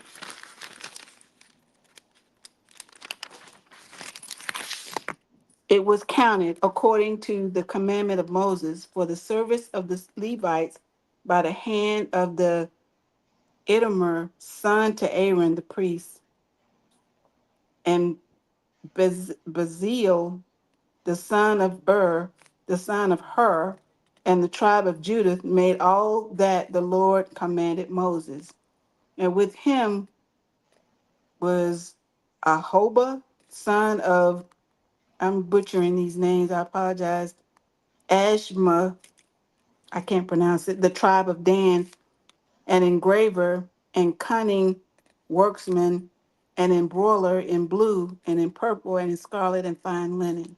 All the gold that was occupied for the work and all the work of the holy place, even the gold of the offering, was 29 talents and 730 shekels after the shekels of the sanctuary. And the silver of them that were numbered of the congregation was 100 talents, and thousands 703 scores of 15 shacklets. After the shackle of the sanctuary, a becca for every man, that is half of a shackle. After the shackle of the sanctuary, for everyone that went to be numbered from 20 years old and upward, for 600,000 and 3,550 men. And of the 100 talents of silver were cast, the sockets of the sanctuary, and the sockets of the veil, and 100 sockets of the 100 talents, a talent for a socket. And of the 1,775 shekels, he made hook for the pillows, and overlaid their chapters and filleth them. And the brass of the offerings was 70 talents and 2,400 shekels. And therewith he made the sockets to the door of the tabernacle of the congregation, and the brassen altar, and the brassen grate for it, and all of the vessels of the altar. And the sockets of the court rounded about, and the sockets of the court gate, and all the pins and the tabernacle and all of the pins of the court round about. That's chapter 38, Exodus. I have a question. Yeah. The time that the Bible was interpreted, I, I don't I don't believe that the way in which they interpreted it is correct in terms of the way that all of this sounded. I maybe somebody else can. I don't understand this at all. These forms of measurements was not present day at Right. the time they interpreted it. So this is like, forgive me, it sounds like gibberish. Trying to understand what these forms of measurement, it's like it's intentionally written to hide something. Like it's not, I mean, who if you interpreted the old language into a new language so it could be understood, why are they using these measurements that wasn't even current day way in which they measured things out? Does that make sense? Yeah. It's just a matter of getting familiar with it. Like a shekel is like today a penny, and then that what you just read in 26, the becca, that's a half a shekel. That's a half of a shekel. But anyway, I was going to tell you what the captures are. You know, captures are those. You know how you have they had a big house and they had the columns in front of the house, Mm-hmm. and then at the very top of it, it's got the little design what the column go into on the bottom and the top. You know what I'm talking about? I'm not familiar with it. And I think that's part of my confusion when I read stuff like this, is that again, the process of the interpretation or the to translate it into a language that's to be understood, this wasn't even the way in which they described or measured things in the days that this was translated. So why did they even keep it in that form? That's just an observation of my own. And of course, I Right. could be wrong. Yeah, this one of the things I was with me was I keep on talking about, is that they telling us Babylon, like we went there last week. Babylon the Great, it's saying Mystery Babylon is America, but notice in these chapters that we reading, all the merchandise that's in Revelation chapter 18 is right here. So America don't possess these items. They're not. Mystery Babylon is a fake Israel. The people over there, they using all these items. You see the purple, the scarlet, the fine linen. You don't see that. You don't hear that America being using that. It's all from our culture. Mm-hmm. All these merchandise coming from that. And notice, like my man was saying, the guy from Hebrews Negroes, the land, all this stuff, the brass, the iron, the silver, the gold, the land yielded that when they built it. That place over there now don't have this stuff. They getting it from everywhere else, but the land don't have all this stuff. But we see right here how much of it is being mentioned, how much is being used. And the thing with me is, you think it's a coincidence now all of a sudden gold is back on at the top of everybody's list? Right. It's like Right, the red heifers. They got them from Texas. right, They didn't get them from over there. right. So they getting it from everywhere else, but where they say this supposed land at. And then even they, I think it's up to like 75 or 80% of them get melanoma cancer. So they're not from that place. Nothing adds up. And like I said, when you look at all the material that's being used, they don't have none of this material over there. Okay, but like the guy said, it's in West Africa. It's especially in Congo. All this stuff, South Africa. Okay, uh, yeah. You want to read 39 or AJ?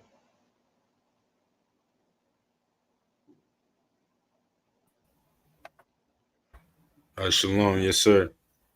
In chapter 39, the garments for the priests, and of the blue and purple and scarlet, they made cloths of service to do service in the holy place, and made the holy garments for Aaron, as the Lord commanded Moses.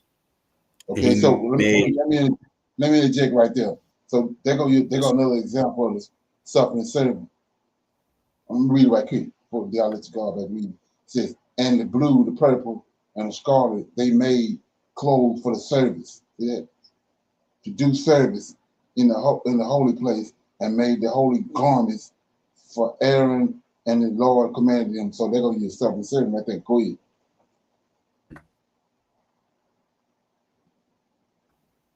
yes, sir. And in verse 2, and he made the ephod of gold, blue and purple and scarlet, and fine twined linen. And they did beat the gold into thin plates and cut it into wires to work it into the blue and in the purple and in the scarlet. and in the fine linen with cunning work. They made shoulder pieces for it to couple it together. By the two edges was it coupled together. The curious girdle of his ephod that was upon it was of the same, according to the work thereof, of gold, blue, and purple, and scarlet, and fine twined linen, as the Lord commanded Moses. And they wrought onyx stones enclosed in ouches of gold, graven as signets are graven, with the names of the children of Israel. And he put them on the shoulders of the ephod, that they should be stones for a memorial to the children of Israel, as the Lord commanded Moses. And he made the breastplate of cunning work. And he made the breastplate of cunning work like the work of the ephod, of gold, blue, and purple, and scarlet, and fine twined linen. It was four square. They made a breastplate double. A span was the length thereof, and a span the breadth thereof, being double. And they set it in 4 rows of stones. The first row was a sardis, a topaz, and a carbuncle. This was the first row. In the second row, an emerald, a sapphire, and a diamond. In the third row, a ligure, agate, and an amethyst. In the fourth row, a beryl, an onyx, and a jasper. They were enclosed in ouches of gold in their enclosings. And the stones were according to the names of the children of Israel, 12, according to their names, like the engravings of a signet, everyone with his name according to the 12 tribes. And they made upon the breastplate chains at the ends of wreathen work of pure gold. And they made 2 ouches of gold and 2 gold rings, and put the 2 rings in the 2 ends of the breastplate. And they put the 2 wreathen chains of gold in the 2 rings on the ends of the breastplate. And the 2 ends of the 2 wreathen chains they fastened in the 2 ouches, and put them on the shoulder pieces of the ephod before it. And they made 2 rings of gold, and put them on the 2 ends of the breastplate upon the border of it, which was on the side of the ephod inward. And they made 2 other golden rings, and put them on the 2 sides of the ephod underneath, toward the forepart of it, over against the other coupling thereof, above the curious girdle of the ephod. And they did bind the breastplate by his rings onto the rings of the ephod with the lace of blue, that it might be above the curious girdle of the ephod, that the breastplate might not be loosed from the ephod, as the Lord commanded Moses. Verse 22, and he made the robe of the ephod of woven work, all of blue, and there was an hole in the midst of the robe, as the hole of a habergeon, with the band round about the hole, that it should not rend. And they made upon the hems of the robe pomegranates of blue, and the purple, and scarlet, and twined linen. And they made bells of pure gold, and they put the bells between the pomegranates upon the hem of the robe, round about between the pomegranates, a bell and a pomegranate, round about the hem of the robe to minister in, as the Lord commanded Moses. And they made coats of fine linen of woven work for Aaron and his sons, and a mitre of fine linen, and goodly bonnets of fine linen, and linen breeches of fine twined linen, and a girdle of fine twined linen and purple, fine twined linen and blue and purple and scarlet, and of needlework, as the Lord commanded Moses. And they made the plate of the holy crown of pure gold, and wrote upon it a writing like the engravings of a signet, holiness to the Lord. And they tied it onto a lace of blue, to fasten it on high upon the mitre, as the Lord commanded Moses. Thus was all the work of the tabernacle of the tent of the congregation finished. And the children of Israel did according to all that the Lord commanded Moses. So did they. And they brought the tabernacle on to Moses, the tent, and all his furniture, his taches, his boards, his bars, and his pillars and his sockets, and the coverings of ram skins dyed red, and the coverings of badger skins, and the veil of the covering, the ark of the testimony, and the staves thereof, and the mercy seat, the table, and all the vessels thereof, and the showbread, the pure candlestick with the lamps thereof, even the lamps to be set in order, and all the vessels thereof, and the oil for light, and the golden altar, and the anointing oil, and sweet incense, and the hanging of the tabernacle door, the brazen altar, and his grate of brass, his staves, and all his vessels, the laver and his foot, the hangings of the court, his pillars, his sockets, and the hanging for the court gate, his cords and his pins, and all the vessels of the service of the tabernacle, for the tent of the congregation, the cloths of the service to do service in the holy place, and the holy garments for Aaron the priest, and his sons' garments to minister in the priest's office, according to all that the Lord commanded Moses. So the children of Israel made all the work. And Moses did look upon all the work, and behold, they had done it as the Lord had commanded. Even so had they done it. And Moses blessed them. Shalom. That is Exodus chapter 39. So what we reading is all this stuff had to be made, right? And it had to be made in fashion. And also remember, this is stuff that was taken to Babylon by Nebuchadnezzar. And so all this stuff we just read, the priest connected to it. All the priests, all this go together. So remember, Nebuchadnezzar came 3 times. And each time he took some of the priests and a bunch of this stuff, but he did it 3 times. Then we talked about it last night. Balthazar took some of this stuff and had a feast with it. That's what brought us in, because all this stuff is holy. But I want to shine a light on 2 things. The first one is what AJ just read about the crown. Let me get it. Let me get up here. It says, yeah, 30. And they made the plate of the holy crown of pure gold, and wrote upon it is writing like unto the engraving of a signet or harness to the Lord. So, like I was saying before, me looking at this is the same crown. It was a sign with Mansa Musa had on his head.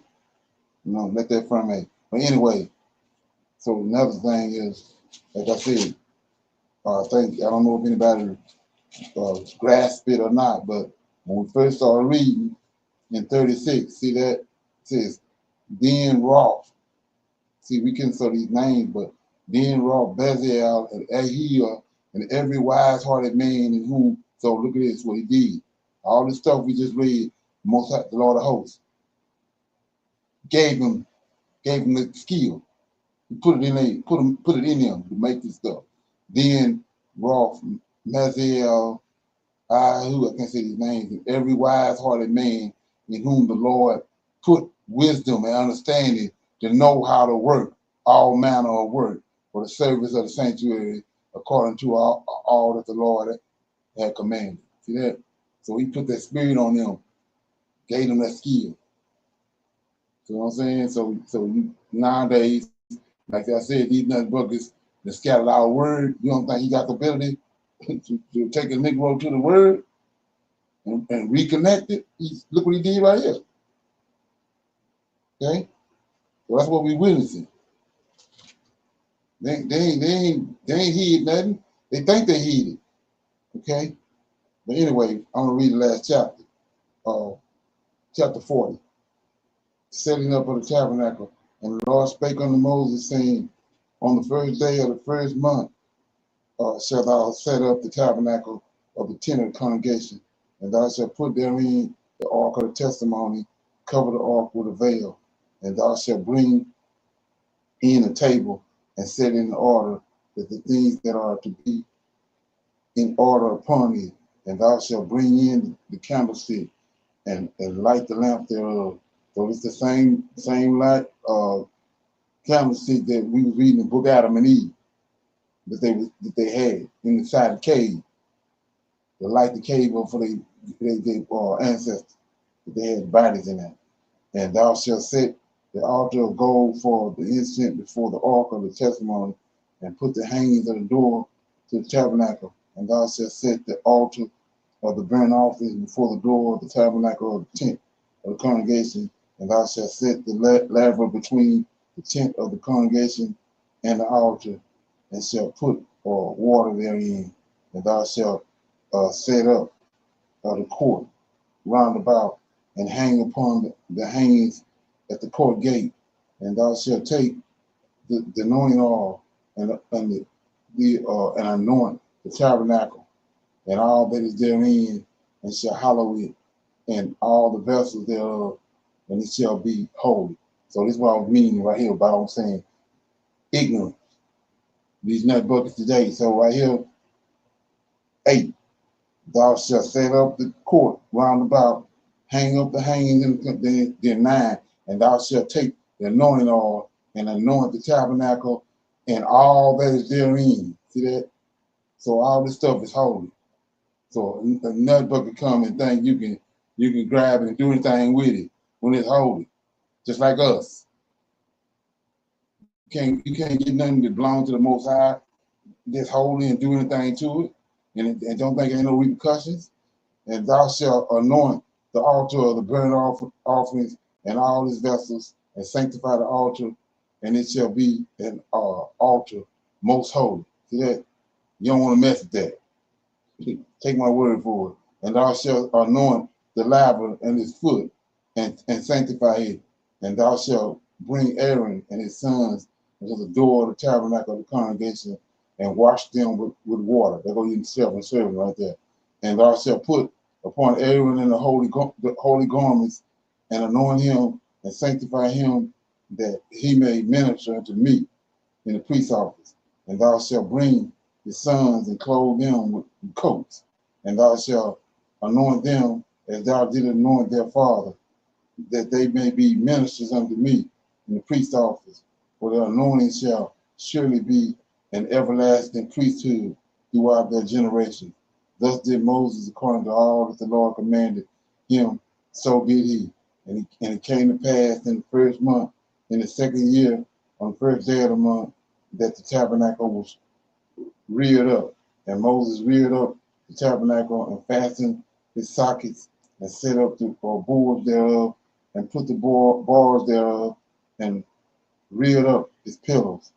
And he spread abroad the tent over the tabernacle, and he put the covering of the tent above upon it, and as the Lord had commanded Moses. And he took and put the testimony to the ark, and he set the staves on the ark, and he put the mercy seat above upon the ark, and he brought the ark unto the tabernacle, and set up the veil of the covering, and covered the ark of the testimony, as the Lord had commanded Moses. And he put the table in the tent. He put the table in the tent of the congregation upon the sides of the tabernacle northward, without the veil. And he set the bread,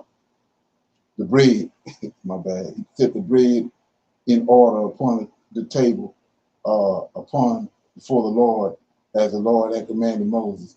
And he put the candlestick in the tent of the congregation over against the table on the side of the tabernacle southward.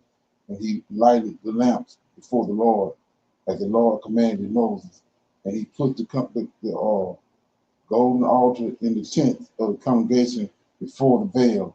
And he burnt sweet incense thereof, as the Lord had commanded Moses. And he set up the hangings at the door of the tabernacle. And he put the altar of burnt offerings by the door of the tabernacle of the tent of the congregation, and offered upon it burnt offerings and meat offerings, and as the Lord had commanded Moses.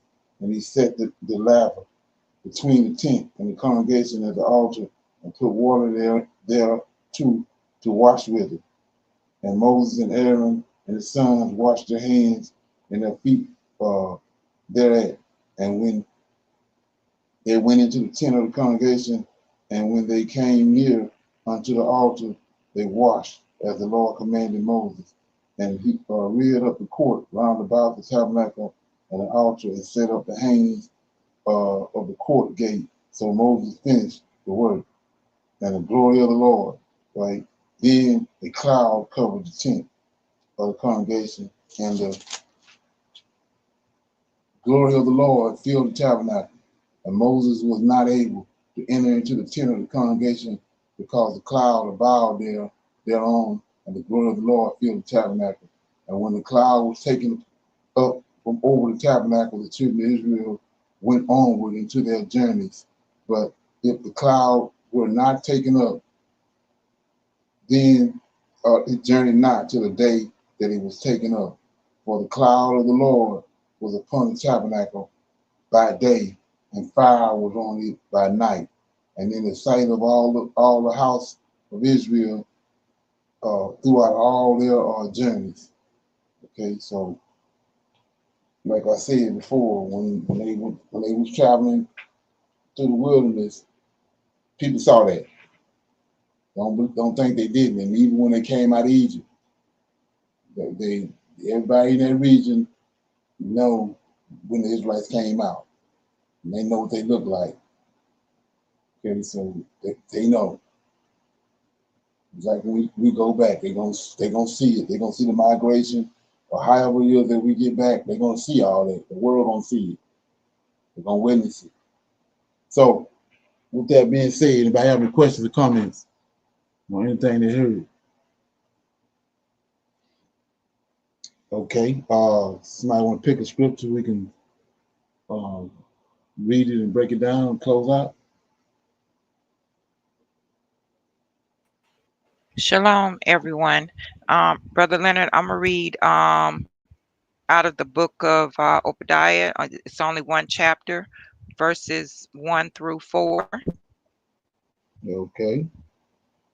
The vision of Obadiah. Thus saith the Lord God concerning Edom. We have heard a rumor from the Lord, and an ambassador is sent among the heathen. Arise ye, and let us rise up against her in battle. Behold, I have made thee small among the heathen. Thou art greatly despised. 3. The pride of thine heart hath deceived thee. Thou that dwellest in the cliffs of the rocks, whose habitation is high, that saith in his heart, who shall bring me down to ground? 4. Though thou exalt thyself as the eagle, and though thou set thy nest among the stars, thence will I bring thee down, saith the Lord. That was Obadiah chapter 1, verses 1 through 4.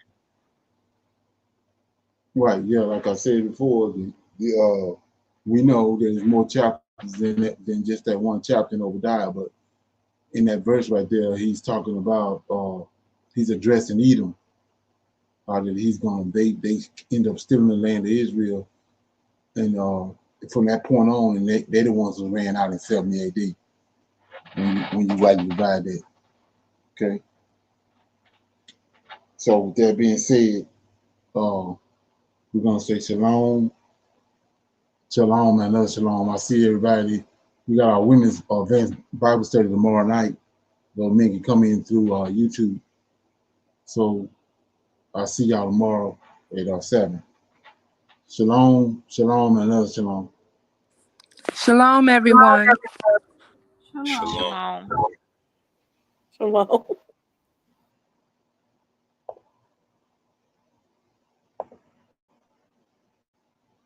I highly recommend that you get this book and you read it, because it's a must that you understand who God head is in the order that's in the Old Testament in Tanak, because it's not the same as in the New Testament. And when you read this and you get an understanding, then the scriptures open up, and then you begin to understand. So I highly recommend that you get this book. It's the Elohim of Israel, and it's a breakdown on the word Elohim and who the God of Israel is, and the Godhead.